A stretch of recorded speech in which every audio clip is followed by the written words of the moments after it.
Hello नमस्कार, मैं doctor Rajneesh Kumar आप सभी का एक बार फिर से हार्दिक स्वागत करता हूं। आज के वीडियो लेक्चर में हम बात करेंगे आचार्य रामचंद्र शुक्ल की दृष्टि में कवि बिहारी लाल। तो इन पर हम विस्तार से बातचीत करेंगे और देखेंगे कि पिछले साल के क्वेश्चन पेपर में कवि बिहारी लाल से संबंधित किस तरीके से प्रश्न पूछे गए।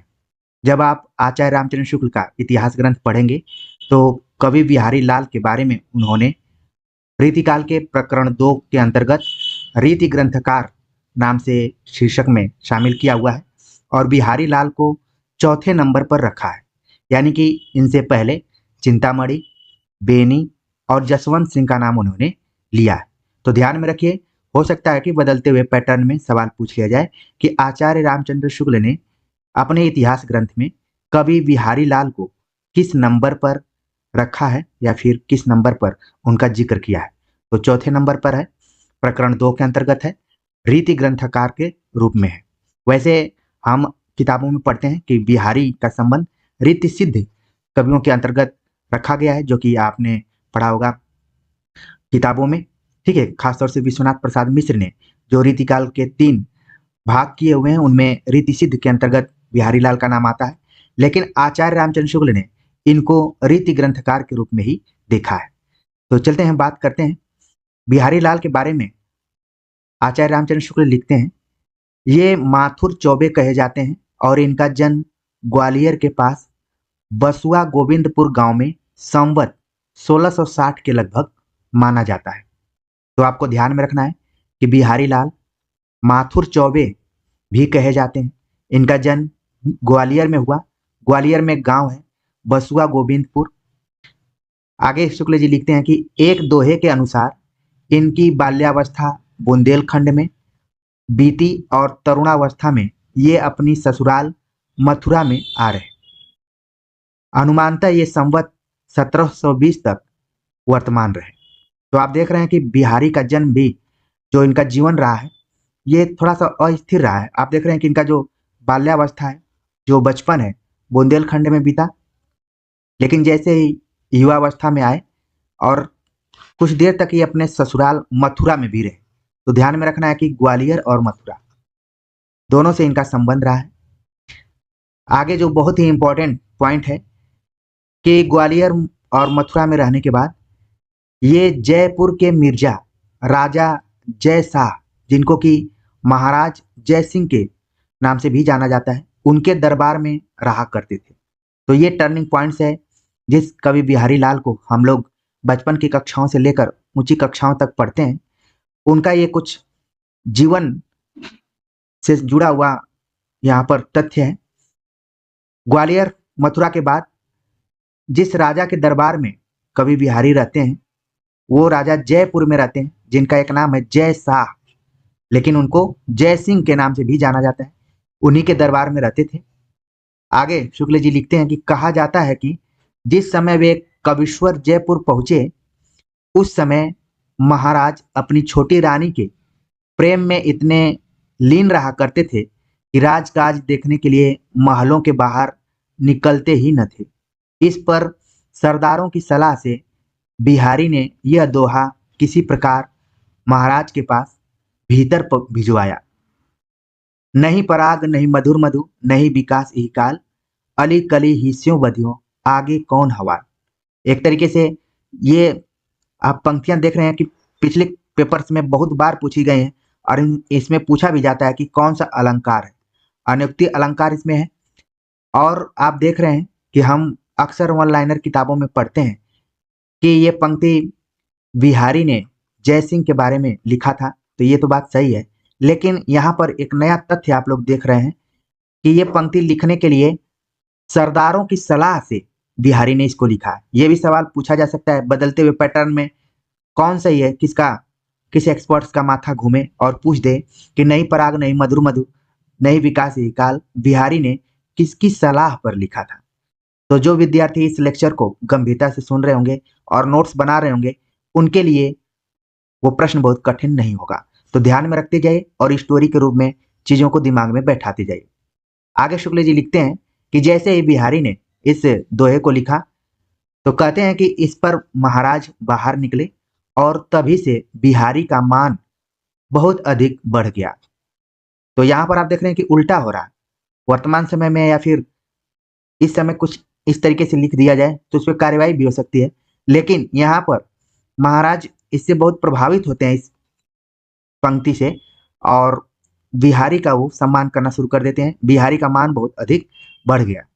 महाराज ने बिहारी को इस प्रकार के सरस दोहे बनाने की आज्ञा दी।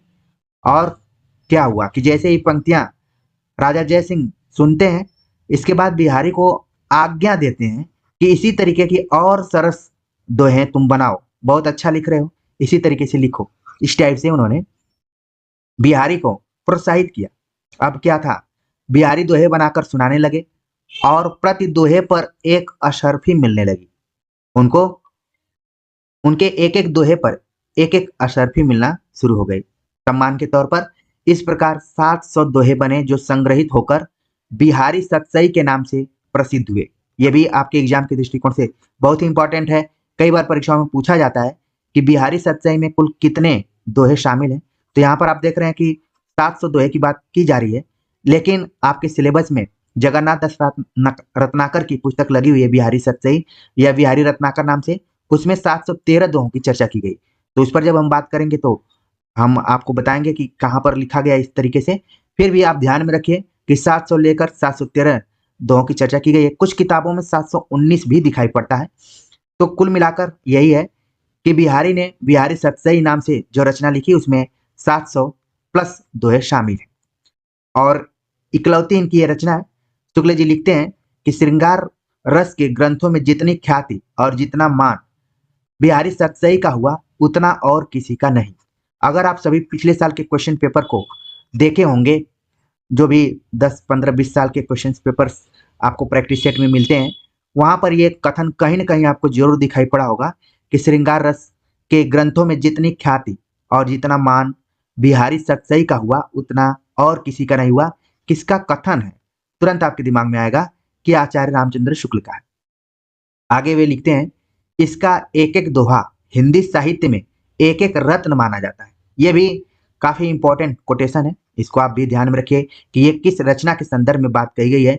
इसका एक एक दोहा हिंदी साहित्य में एक एक रत्न माना जाता है, वो है बिहारी सतसई। इसकी 50 टीकाएं रची गई। ये भी सवाल पूछा जाता है कि बिहारी सतसई पर कितनी टीकाएं लिखी गई हैं, या फिर कौन सी ऐसी रचना है जिस पर कि हिंदी साहित्य में अभी तक सबसे ज्यादा टीकाएं लिखी गई हैं, वो है बिहारी सतसई। इन टीकाओं में 4-5 टीकाएं तो बहुत प्रसिद्ध हैं। कृष्ण कवि की टीका जो कवित्वों में है, आपको ध्यान में रखना है। हरिप्रकाश टीका, लल्लूलाल की लाल चंद्रिका, सरदार कवि की टीका और सूरत मिश्र की टीका महत्वपूर्ण है। लिखी तो गई 50 के आसपास में, लेकिन आचार्य रामचंद्र शुक्ल ने जिन 4-5 टीकाओं की चर्चा करते हैं, उनमें कृष्ण कवि, हरिप्रकाश कवि, लल्लूलाल की चर्चा करते हैं, सरदार कवि और सूरत मिश्र। तो इनको आप ध्यान में रखिए। और यहाँ पर कृष्ण कवि के बारे में स्पेशल बताया गया कि इन्होंने जो टीका लिखी है वो कवित्व में लिखी है। इसके बाद लल्लूलाल की जो टीका है बिहारी सतसई पर, उसका नाम है लाल चंद्रिका। तो इसको भी आप इंपॉर्टेंट करके नोट कर सकते हैं। बाकियों की टीका को अगर आप ध्यान में रखें तो अच्छी बात है। यहाँ पर जो भी तथ्य बताए जा रहे हैं उनको विशेष तौर पर ध्यान में रखें, तो आप कभी भी परीक्षा में गलत नहीं कर पाएंगे। आगे शुक्ल जी लिखते हैं कि इन टीकाओं के अतिरिक्त बिहारी के दोहों के भाव पल्लवित करने वाले छप्पय, कुंडलियां, सवैया आदि कई कवियों ने रचे हैं। पठान सुल्तान के कुंडलियां इन दोहों पर बहुत अच्छी हैं, पर अधूरी। भारतेंदु हरिश्चंद्र ने कुछ और कुंडलियां रचकर पूर्ति करनी चाहिए थी। यानी कि आप देख रहे हैं कि बिहारी सतसई पर भारतेंदु हरिश्चंद्र ने भी कुंडलियां रचने का प्रयास किया था और उसको उन्होंने किया भी था। तो ध्यान में रखिए, हो सकता है कि परीक्षा में पूछ लिया जाए कि भारतेंदु हरिश्चंद्र ने किस रचना पर कुंडलियां बनाने का प्रयास किया था, तो वह है बिहारी सतसई।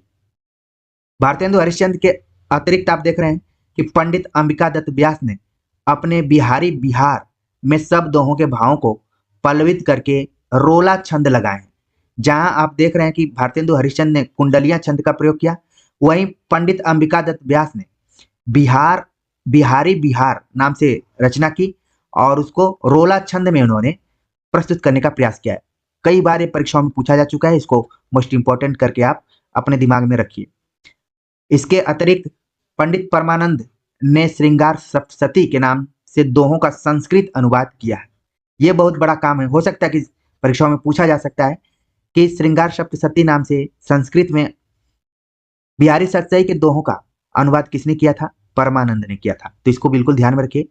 यहाँ तक कि उर्दू शेरों में भी एक अनुवाद थोड़े दिन हुए बुंदेलखंड के मुंशी देवी प्रसाद प्रीतम ने लिखा है। तो इसको भी आप ध्यान में रख सकते हैं कि बिहारी सतसई के दोहों को न सिर्फ संस्कृत में बल्कि उर्दू में भी अनुदित करने का प्रयास किया गया है।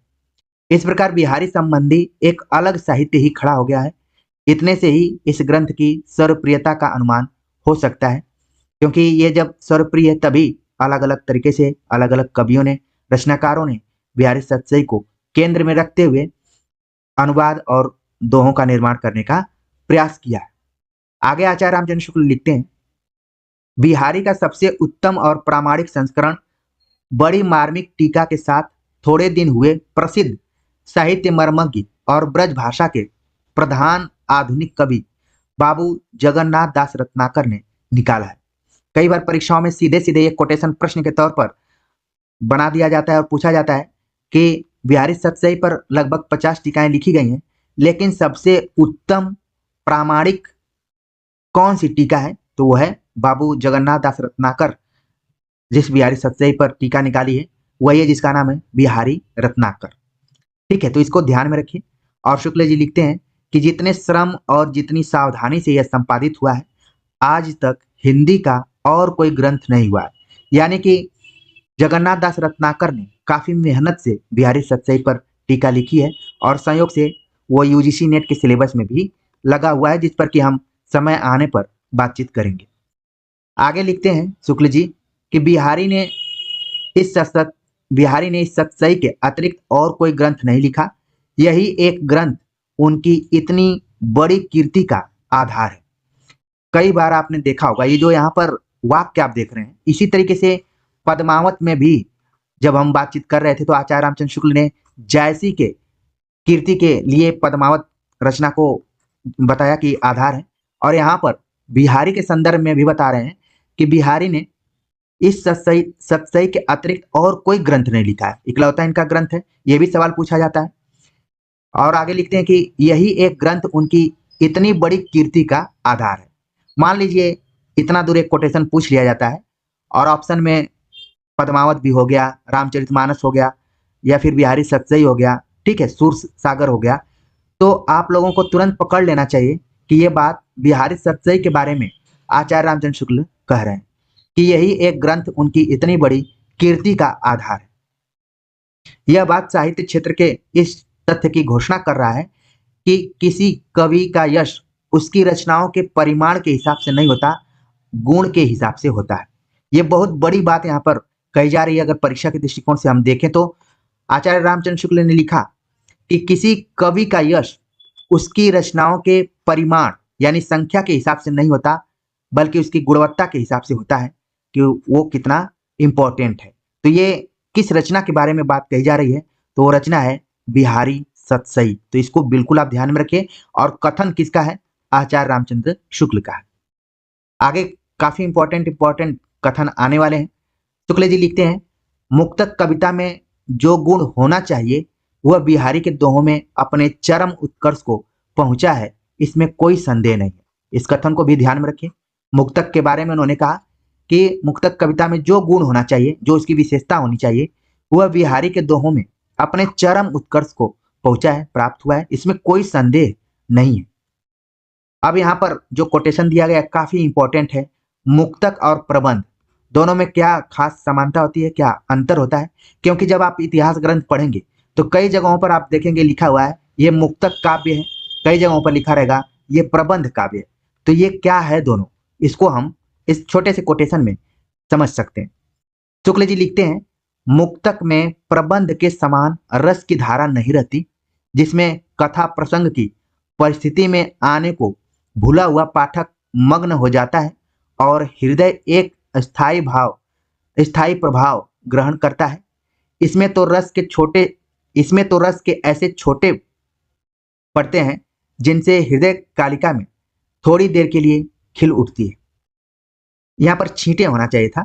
ठीक है, तो आप यहाँ पर देख रहे हैं कि मुक्तक और प्रबंध में रस का स्थान बड़ा ही इंपॉर्टेंट होता है। इसके बाद कथा प्रसंग होती है, इसके बाद पाठक के हृदय पर दोनों का क्या प्रभाव पड़ता है। ठीक है, और इसमें लिखते हैं कि इसमें तो रस के ऐसे छींटे पड़ते हैं जिनसे हृदय कलिका में थोड़ी देर के लिए खिल उठती है। तो आप देख रहे हैं कि मुक्तक और प्रबंध दोनों को ध्यान में रखिए, और दोनों में अंतर क्या है अब यहाँ पर क्लियर होगा इस कथन के माध्यम से, जो कि पिछले क्वेश्चन पेपर्स में आप देखेंगे कि आया होगा। यदि प्रबंध काव्य एक विस्तृत वनस्थली है तो मुक्तक एक चुना हुआ गुलदस्ता है। यहाँ पर बड़ी बात कही गई, प्रबंध काव्य क्या है, विस्तृत वनस्थली है, तो मुक्तक काव्य क्या हुआ है, चुना हुआ गुलदस्ता है। यानी कि प्रबंध काव्य मुक्तक काव्य के अपेक्षा विस्तृत होता है, बड़ा होता है। ठीक है, और मुक्तक क्या है, छोटा है, और उसमें चुनिंदा चीजों को ही रखा जाता है, चुना हुआ गुलदस्ता है। आगे लिखते हैं, इसी से यह सभा समाजों के लिए अधिक उपयुक्त होता है। उसमें उत्तरोत्तर अनेक दृश्यों द्वारा संगठित पूर्ण जीवन या उसके किसी एक पूर्ण अंग का प्रदर्शन नहीं होता, बल्कि कोई एक रमणीय खंड दृश्य इस प्रकार सहसा सामने ला दिया जाता है कि पाठक या श्रोता कुछ क्षणों के लिए मंत्रमुग्ध सा हो जाता है। इसके लिए कवि को मनोरम वस्तुओं और व्यापारों का एक छोटा सा स्तवक कल्पित करके उन्हें अत्यंत संक्षिप्त और सशक्त भाषा में प्रदर्शित करना पड़ता है। तो आगे का जो कोटेशन है वो और इम्पोर्टेंट है। लिखते हैं कि जिस मुक्तक और प्रबंध की हम बातचीत कर रहे हैं उसमें जो सशक्त भाषा है उसका भी काफी इंपॉर्टेंट रोल रहता है। उसी को ध्यान में रखते हुए शुक्ल जी लिखते हैं कि अतः जिस कवि में कल्पना की समाहार शक्ति के साथ भाषा की समाहार शक्ति जितनी अधिक होगी उतने ही वह मुक्तक की रचना में सफल होगा। यह क्षमता बिहारी में पूर्ण रूप से वर्तमान थी। बहुत बड़ी बात यहाँ पर आचार्य रामचंद्र शुक्ल कह रहे हैं बिहारी के संदर्भ में कि अगर हम मुक्तक की बात करें तो जिस कवि में कल्पना की समाहार शक्ति के साथ साथ भाषा की समाहार शक्ति जितनी अधिक होगी उतने ही वह मुक्तक की रचना में सफल होगा। यह बात बिहारी में पूर्ण रूप से मौजूद थी, वर्तमान थी, विद्यमान थी। तो इस कोटेशन को बिल्कुल ध्यान में रखिए, बहुत बार पूछा जाता है। आगे लिखते हैं, इसी से वे दोहे ऐसे छोटे छंद में इतना रस भर सके। इनके दोहे क्या है, रस के छोटे छोटे छींटे हैं। ये कथन देखिए देखने में छोटा लग रहा है, लेकिन इसको ध्यान में रखना है कि ये किसके बारे में बात कही गई है। इनके दोहे क्या है, रस के छोटे छोटे छींटे हैं। ये किसके बारे में कही जा रही है बात, बिहारी के बारे में आचार्य रामचंद्र शुक्ल ने कहा है। तो इसको बिल्कुल ध्यान में रखिए। इसके बाद वो कहते हैं, इसी से किसी ने कहा है। अब ये किसने कहा ये बात यहाँ पर कंफर्म नहीं है, लेकिन फिर भी हम लोग बार बार इस पंक्ति को याद करके रखते हैं। सतसैया के दोहरे ज्यों नावक के तीर, देखन में छोटे लगे बेधे सकल शरीर। और कई बार तो ये परीक्षाओं में भी पूछा जाता है कि इसमें नावक के तीर का क्या अर्थ है। आपने अगर पेपर देखा होगा तो जरूर इस प्रश्न को देखा होगा। मैं ये सब क्यों बता दे रहा हूँ आपको तुरंत तुरंत, क्योंकि मैंने कई परीक्षाओं को दिया और देखा तो तुरंत मुझे याद आ जाता है कि किस पेपर में किस तरीके से प्रश्न पूछे गए थे और कहाँ से किस तरीके से प्रश्न बन सकते हैं। तो इसलिए बिल्कुल आप लोग निश्चिंत तरीके से इस चैनल से उसी तरीके से प्रेम करिए जिस तरीके से आप किसी मंदिर में जाते हैं परीक्षाओं से पहले और अपनी मन्नत मांगते हैं। तो यहाँ पर भी जो कुछ आप पढ़ रहे हैं, बिना इस चैनल से जुड़े हुए अगर आप परीक्षा में जाते हैं तो आपके मन का एक कोना बार बार ये कहता रहेगा कि हमने अनुराज हिंदी एकेडमी को नहीं देखा है। जो विद्यार्थी इस चैनल से परिचित हो गए हैं वो भली भांति इस चीज को समझ रहे हैं। बाकी अज्ञानता के लिए तो हम बहुत कुछ नहीं कर पाएंगे। जो इस चैनल के बारे में जानता ही नहीं है तो उससे मैं उम्मीद भी नहीं लगा सकता हूँ। लेकिन इसको उसी मंदिर के समान मानिए जहां से आपको लगता है कि आपकी मन्नत पूरी हो सकती है। तो आप देख रहे हैं यहाँ पर कि आचार्य रामचंद्र शुक्ल लिखते हैं कि इनके दोहे क्या हैं, रस के छोटे छोटे छींटे हैं। और कहा भी गया कि सतसैया के दोहरे ज्यों नावक के तीर, देखन में छोटे लगे भेदें सकल शरीर। आगे लिखते हैं, बिहारी की रस व्यंजना का पूर्ण वैभव उनके अनुभवों के विधान में दिखाई पड़ता है। अधिक स्थलों पर तो इनकी योजना की निपुणता और उक्ति कौशल के दर्शन होते हैं, पर इस विधान से इनकी कल्पना की मधुरता झलकती है। अनुभवों और हावों की ऐसी सुंदर योजना कोई श्रृंगारी कवि नहीं कर सकता है। नीचे की हाव भरी सजीव मूर्तियां देखिए, और यहाँ पर कुछ पंक्तियां दी गई। बतरस लालच लाल की मुरली धरी लुकाए, सौ करे भवन हंसे दैन कहे नटिजार, नासा मोरी नचाई दो करी कका की सौ, काटे सी कसके हिये गड़ी कटीली भाव। इसके बाद है, ललन चलन सुनि पलन में असुआ झलके आई, भई लखाई न सकिन्हु झूठे ही जमुआई। तो आप यहाँ पर देख रहे हैं कि इन पंक्तियों में कल्पना है, और उस कल्पना को प्रस्तुत करने के लिए जिस भाषा का प्रयोग किया गया है, और इन दोनों में क्या है, समाहार शक्ति का समावेश हुआ है। इसी की चर्चा तो आचार्य रामचंद्र शुक्ल ऊपर कर रहे थे। आगे लिखते हैं कि भाव व्यंजना या रस व्यंजना के अतिरिक्त बिहारी ने वस्तु व्यंजना का सहारा भी बहुत लिया है, विशेषतः शोभा या कांति, सुकुमारता, विरह ताप, विरह की क्षीणता आदि के वर्णन में। तो आपको ध्यान में रखना है कि बिहारी की कविताओं में भाव व्यंजना, रस व्यंजना के अतिरिक्त वस्तु व्यंजना का भी प्रयोग किया गया है, और कहाँ कहाँ पर किया गया है उसका उदाहरण भी दिया गया। लिखते हैं कि कहीं कहीं वस्तु व्यंजना औचित्य की सीमा का उल्लंघन करके खिलवाड़ के रूप में हो गई है।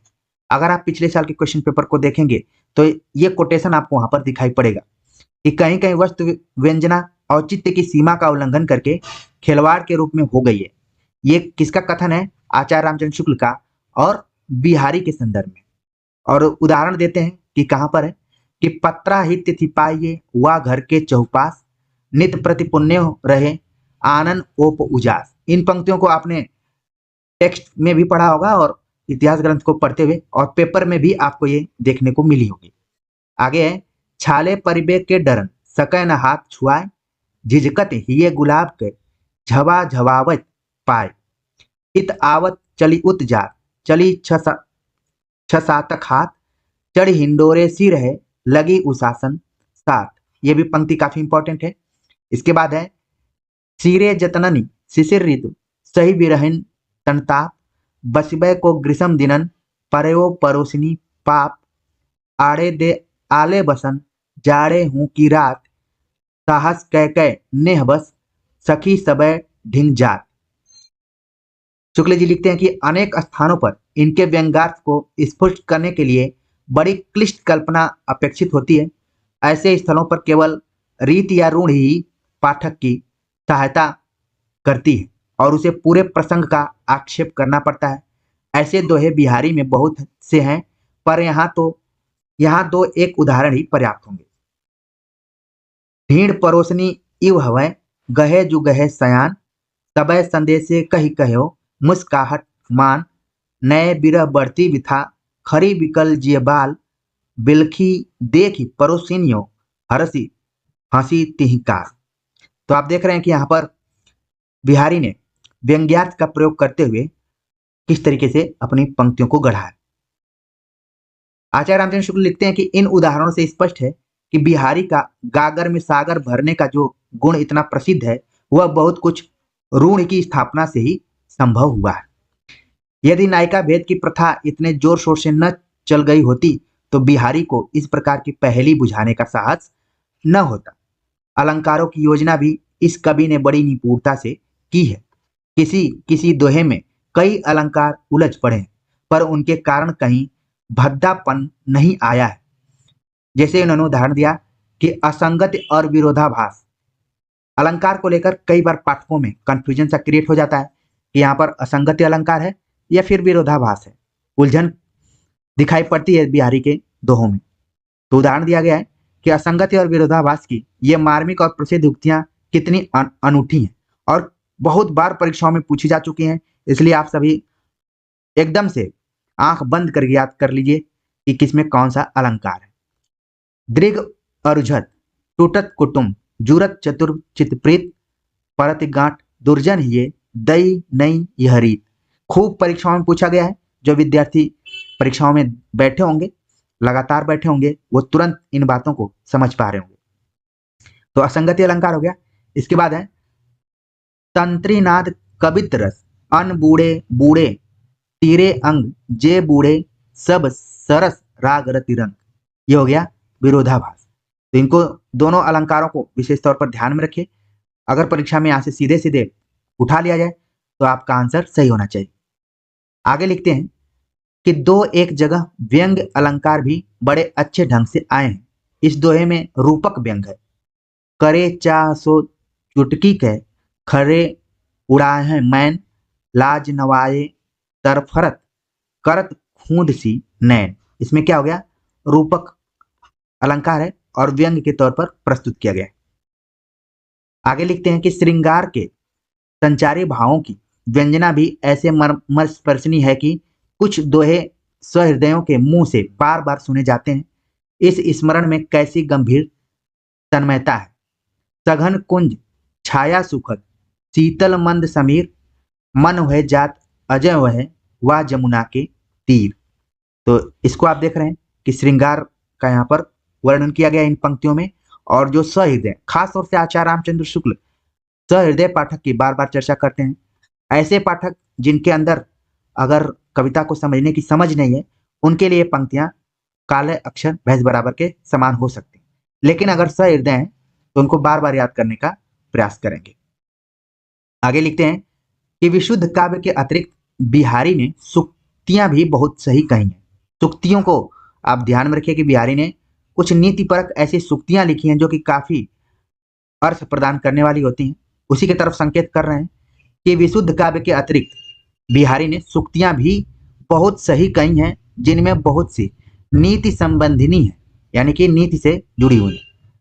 सूक्तियों में वर्णन वैचित्र या शब्द वैचित्र भी प्रधान रहता है, अतः उनमें से कुछ एक की ही गणना असल काव्य में हो सकती है। तो यहाँ पर आपको ध्यान रखना कि सूक्तियां जो होती हैं वो वर्णन वैचित्र और शब्द वैचित्र पर आधारित होती हैं और छोटी सी होती हैं, लेकिन इसकी व्याख्या भी बहुत लंबी चौड़ी की जा सकती है। अगर जो विद्यार्थी संस्कृत पढ़े होंगे तो संस्कृत में सूक्तियों का काफी महत्वपूर्ण योगदान होता है और हर नाटक महाकाव्य में सूक्तियों से सवाल पूछे जाते हैं। तो वही सूक्तियां हैं जिनमें कि वर्णन वैचित्र और शब्द वैचित्र दोनों क्या होता है, प्रधान होता है। आगे लिखते हैं कि केवल शब्द वैचित्र के लिए बिहारी ने बहुत कम दोहे रचे हैं। कुछ दोहे यहाँ दिए जाते हैं, उनको हम देखते हैं कौन कौन से हैं। यद्यपि सुंदर तव कनक सुघर पुनि, सगुनव दीपक दे, प्रकाश करे तीतो, भरिये जीतो सने, कनक कनक कनक ते सगुनी मादकता अधिकाय, वा खाए बौराय, जे पाए बौराय। ये देखिए पंक्ति यहाँ पर कई बार अलंकार के तौर पर परीक्षाओं में पूछी जाती रही है। मुझे उम्मीद है कि आप सभी तुरंत पकड़ लिए होंगे कनक कनकते में कौन सा अलंकार है। इसके बाद एक और है, तव पर वारो उर्वशी, सुनि राधिके सुजान, तू मोहन के उर्वशी वह उर्वशी समान। तो ये जो नीचे की दोनों पंक्तियां हैं, आप देख रहे हैं कि परीक्षाओं में अलंकारों से रिलेटेड कई बार पूछी गई हैं। आप लोगों ने इसको हल भी किया होगा। तो अगर जो विद्यार्थी यहाँ तक इस लेक्चर को सुन रहे हैं तो दोनों में बताएं कि कनक कनक में कौन सा अलंकार है और जिसमें उर्वशी शब्द आया हुआ है उसमें कौन सा अलंकार है। तो आपका अलंकार भी यहाँ से क्लियर हो जाएगा और ये दोनों उदाहरण प्राय परीक्षाओं में आते रहे। आगे शुक्ल जी लिखते हैं कि बिहारी के बहुत से दोहे आर्या सप्तशती और गाथा सप्तशती को छाया लेकर बने हैं। इस बात को पंडित पदम सिंह शर्मा ने विस्तार से दिखाया है। तो आपके दिमाग में आने लगा होगा कि आर्या सप्तशती क्या है।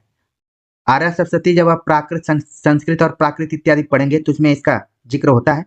इसके लेखक हैं गोवर्धनाचार्य। गोवर्धनाचार्य एक लेखक रहे हैं, ठीक है, उन्होंने लिखा।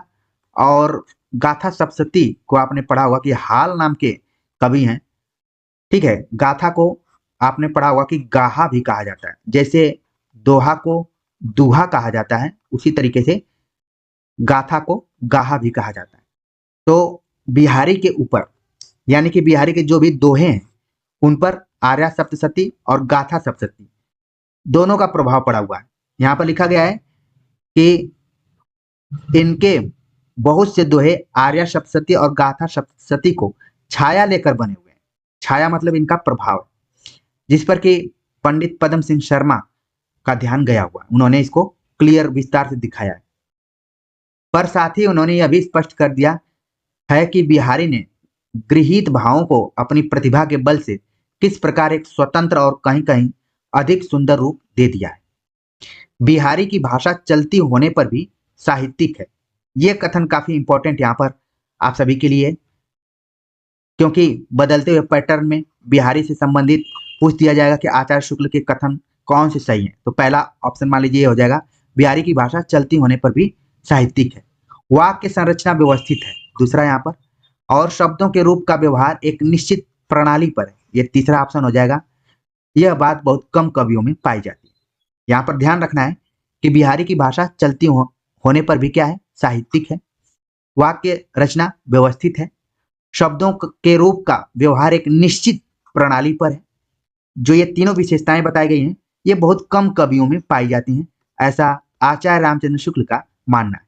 तो इन तीनों पॉइंट्स को आप अपने कॉपी पर जरूर नोट कर लीजिए बिहारी के संदर्भ में।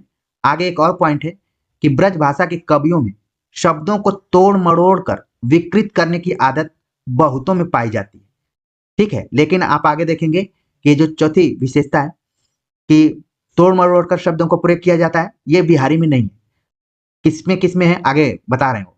भूषण और देव ने शब्दों का बहुत अंग भंग किया है और कहीं कहीं गढ़ंत शब्दों का व्यवहार किया है।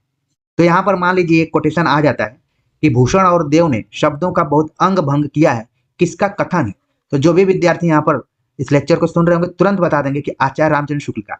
देखिए ये बात हम जब बिहारी को पढ़ रहे हैं तो उस संदर्भ में बताई गई है। मान लीजिए हो सकता है जब आप भूषण और देव को पढ़ें तो ये कथन वहां पर नहीं दिखे, तो आप इसको नहीं पकड़ पाएंगे। लेकिन आपको ध्यान में रखना है कि बिहारी की चर्चा करते हुए आचार्य रामचंद्र शुक्ल ने भूषण और देव के बारे में एक बहुत बड़ा बयान दिया। अगर मैं मीडिया के शब्दावली में कहूं तो उन्होंने कहा कि भूषण और देव ने शब्दों का बहुत अंग भंग किया है, यानी खिलवाड़ किया, एक तरीके से तोड़ मरोड़ किया उनके साथ। बिहारी की भाषा इस दोष से बहुत कुछ मुक्त है। और उन्होंने कहा कि जैसा भूषण और देव ने लिखा वैसा बिहारी ने नहीं लिखा है, बल्कि वो कम है, बहुत ज्यादा नहीं। तो इन चारों पॉइंट्स को तो बिल्कुल ध्यान में रखिए, क्योंकि बदलते हुए पैटर्न में इसी तरीके से सवाल पूछे जा रहे हैं। आगे वे लिखते हैं कि दो एक स्थल पर ही स्मर के लिए समर ककय ऐसे कुछ विकृत रूप मिलेंगे जो यह भी नहीं जानते कि क्रांति को संक्रमण भी कहते हैं। अच्छ साप के अर्थ में संस्कृत शब्द है, रोज रुलाई के अर्थ में आगरे के आसपास बोला जाता है और कबीर जैसी आदि द्वारा बराबर व्यवहृत हुआ है। सोनजाई शब्द स्वर्ण जाति से निकला है।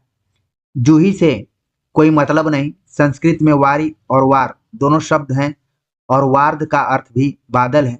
मिलान या पड़ाव या मुकाम के अर्थ में पुरानी कविता में भरा पड़ा है। तो यहाँ पर कुछ शब्द हैं जिनको कि आपको विशेष तौर पर ध्यान में रखना है।